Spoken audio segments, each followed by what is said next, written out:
Hello and welcome to this BioProcess International Ask the Expert webcast. I'm your host, Leah Rosen, online editor for BioProcess International. Before we get started, just a couple of notes. This webcast is being recorded and will be made available for replay in the multimedia section of our website. We've muted the audio lines, but we welcome you to type in your questions for our speaker in the question and answer window on your screen. After the presentation, we will begin the question and answer portion, and I will ask our speaker your questions. Your questions in the question and answer window will only be visible to myself and our speaker. So thank you for joining us today. It is now my pleasure to introduce our speaker, Weiheng from OXGENE, a WuXi Advanced Therapies company.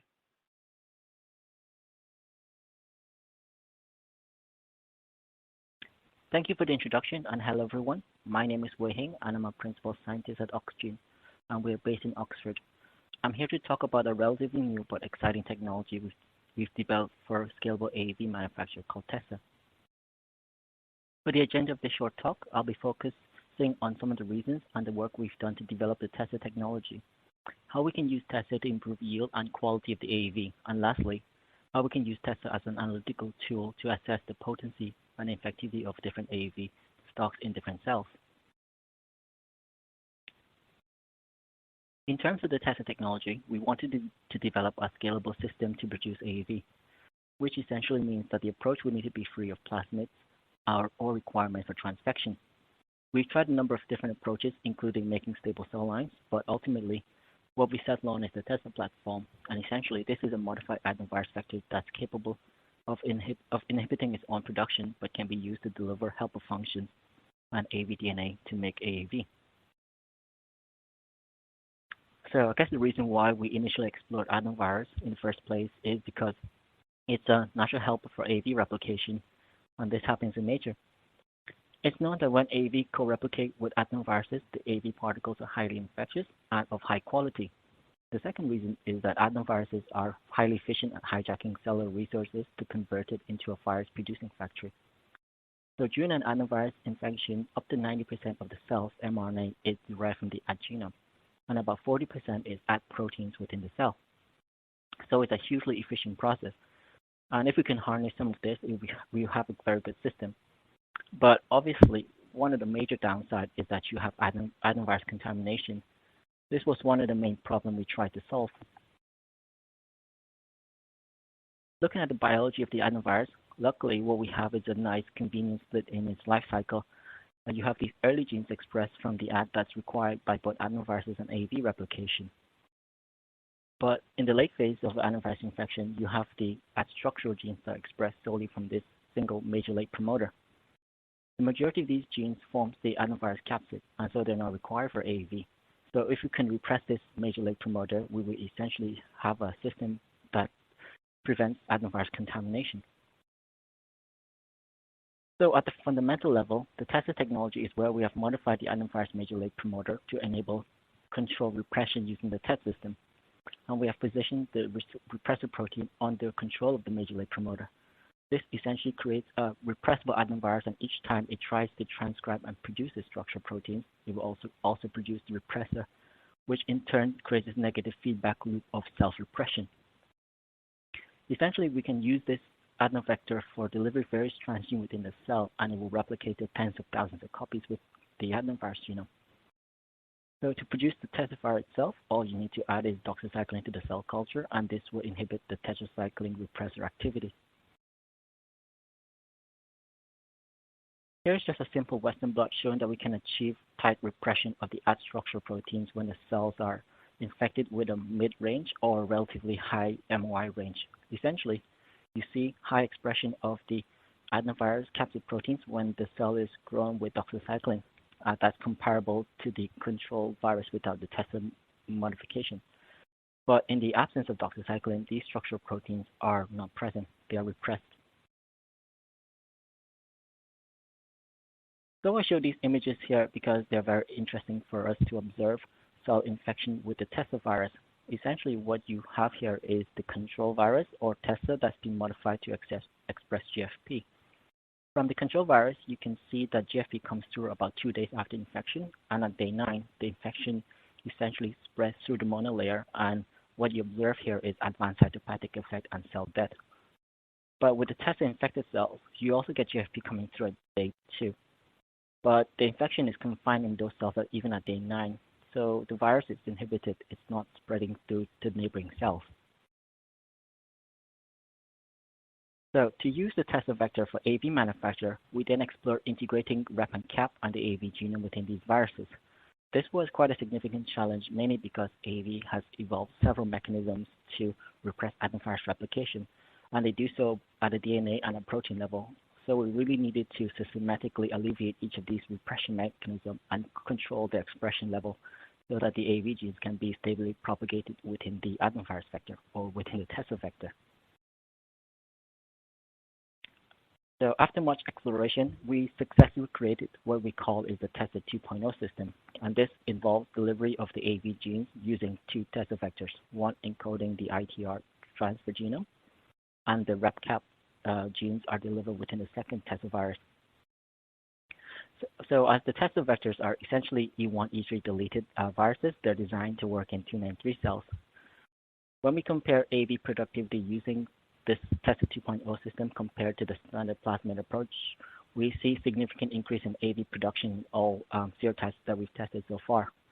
You can see on the right graph, this is measuring intact AAV vectors above the Plasmid process, and in some serotypes, we see around a 20 to 60-fold increase in productivity.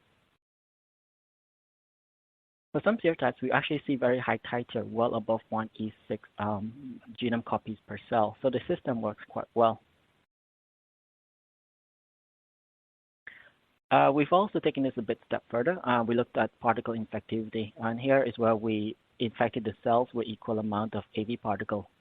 Our initial hypothesis was that if we use adenoviruses to produce AAV, its natural helper for AAV replication, it should put the cell in the right environment for producing highly infectious AAV. And essentially, when we added equal amount of AAV genomes to the cell, we see that the AAV derived from TESSA was much more infectious. These are shown in the top panels of images, compared to the bottom panel, which the cells were infected with plasmid-derived AAV. The AAV from TESSA looks to be much more infectious. We've taken this also a step further. We've brought in some commercial stocks of purified AAV of different serotypes, and we compared the infectivity using our TESSA vectors, derived from our TESSA vectors. Here, we titrated the vectors side by side, and we measured infectivity using a standard TCID50 assay in HeLa RC32 cells. And these cells stably encode the AAV gene, so we added wild-type adenoviruses to induce their gene expression. This would enable a replication of any AAV that infected the cells. Essentially, what we're looking for is a good genome vector to infectivity ratio, or how close they are to a ratio of 1. So while we see that different serotypes are permissive at varying levels in these cells, but in each case, we see a significant improvement in infectivity from TESSA-derived particles. Here, I just wanted to touch a bit on another approach that we've been looking at to use the TESSA vectors to produce AAV. And this is what we call the propagation approach, where you can generate AAV particles either by plasmid transfection or by the TESSA 2.0 system, and then feed it back into the cell with a TESSA RepCap virus to amplify more AAV. So this is also a very efficient method. You can see from these images that if you added increasing amount of AAV to, and this is AAV2 encoding GFP, you added to 293 cells, the cells are expressing GFP, but as soon as you do a co-infection of the AAV2 with the TESSA RepCap virus, these are the bottom panel of images, you see significant increases in eGFP expression, and this really indicates that the AAV is replicating within the cells. So I say it's a very efficient method, mainly because it yields AAV similar to what we achieve using the TESSA 2.0 approach. And this is shown, you can see from the green in the graph with the green dot with the orange dot stop. I say that this is an efficient method because it yields AAV comparable to the TESSA 2.0 approach. The orange dot is where we've measured AAV produced using these propagation approaches and the TESSA 2.0 system. More interesting it was when we looked at contaminating DNA in these particles that usually occur by process of reverse packaging. We know that around 2% of AAV, that's particles that's produced using the TESSA 2.0 system, contain DNA that maps to the ad genome. And these levels are similar to what we see from the Plasmid process that maps to the Plasmid backbone. However, if we go through one round of propagation with the TESSA RepCap virus, we essentially see a significant drop in these DNA contaminants to around 0.05%. So this is a very interesting way to clean up the particles, and we're currently looking at this a bit further.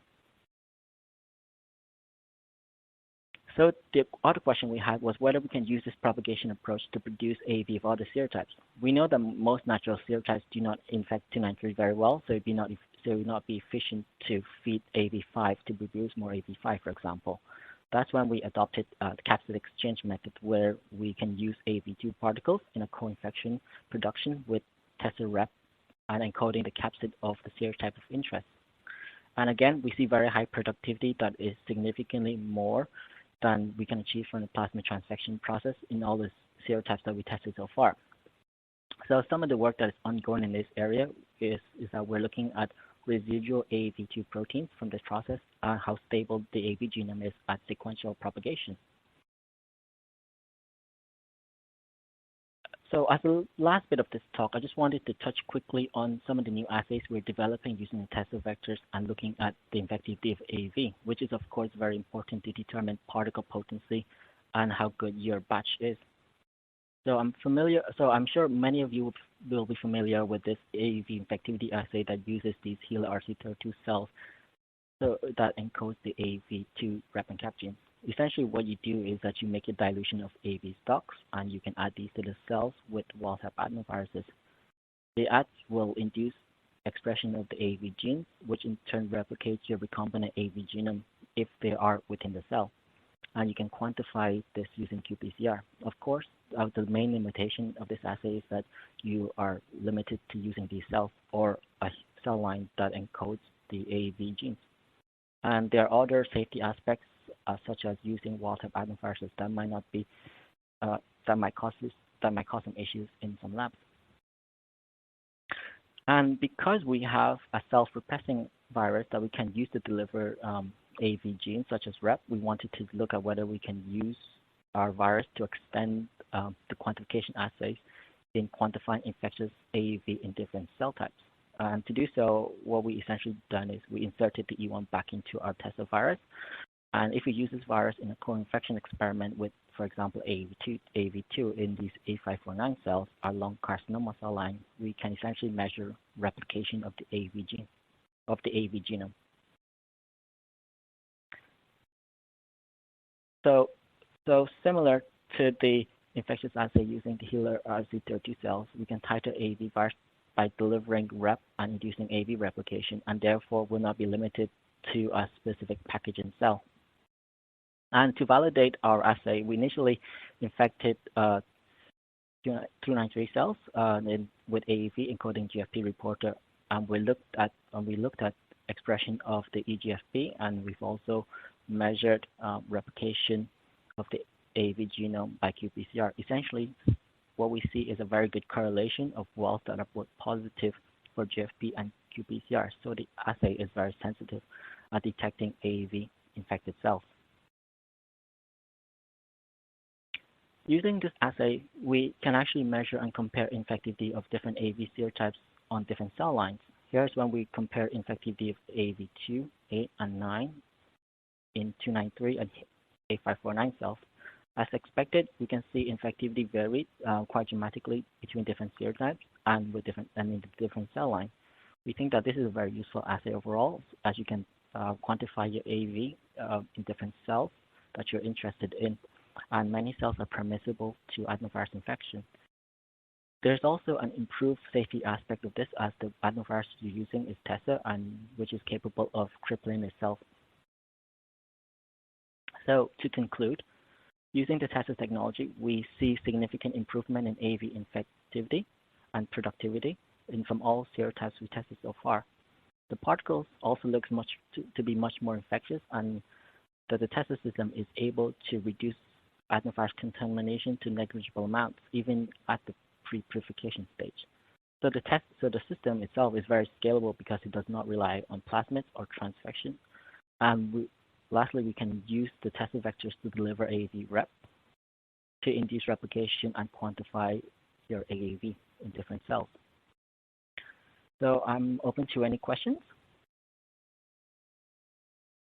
So we're going to go ahead and ask some questions we have for our speaker. So did you measure the empty to full ratio of AAV derived from TESSA, and how do they compare to the plasmid approach? Yes, we did, although I didn't have a chance to show the data here. Essentially, what we saw was that the empty to full ratio differed quite dramatically depending on the serotypes. But in general, we did see around a 40% increase in full capsid compared to the AAV stocks generated by plasmid transfection.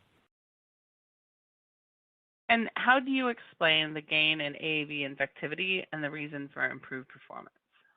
That's a good question, and this is something that we're still investigating a bit further. In the past, a few groups have reported that they saw increased infectivity if they produced the AAV using a helper adenovirus. Because expression of the adenovirus genes is so intricately controlled and at different times at different levels, it may be that the virus just puts the cell in the right environment so that the AAV particles are much better, so the AAV particles forms much better and there are fewer defective particles. However, we are looking into this a bit more, and at least with AAV2, we see that there is increase in particle uptake about 5-fold more if the particles were derived from TESSA. Okay, great. And we're running out of time for questions. We have time for just one more question. If we didn't get to your question, we will be passing those directly on to Dr. Su, and he can follow up with you. So please continue to type your questions in, but the last question for the webcast is, how do you detect and measure adenovirus contaminations? So there are a few methods we use for this. One is we would measure the intact adenovirus DNA in our AAV preparations by qPCR using primers and probe against different regions of the ad genome. We can also measure adenovirus proteins by Western blot. But the assay that we find most sensitive is the TCID50 assay, where we would dilute the AAV stocks and then we add that to fresh cells, and then the cells are cultured with doxycycline so that it would induce replication of any TESSA or contaminating TESSA viruses that may be in the preparation, because you can observe the cells for plaque formation. Okay, thanks. Great. And thank you, Dr. Su, and thank you to our audience for joining us. The recorded version of this webcast will be available for on-demand viewing on our website, and as a registered attendee, you will receive a follow-up email providing you with a direct link. We look forward to having you join us at future BioProcess International Ask the Expert webcasts. Look for those announcements in your inbox. Goodbye. Thank you very much.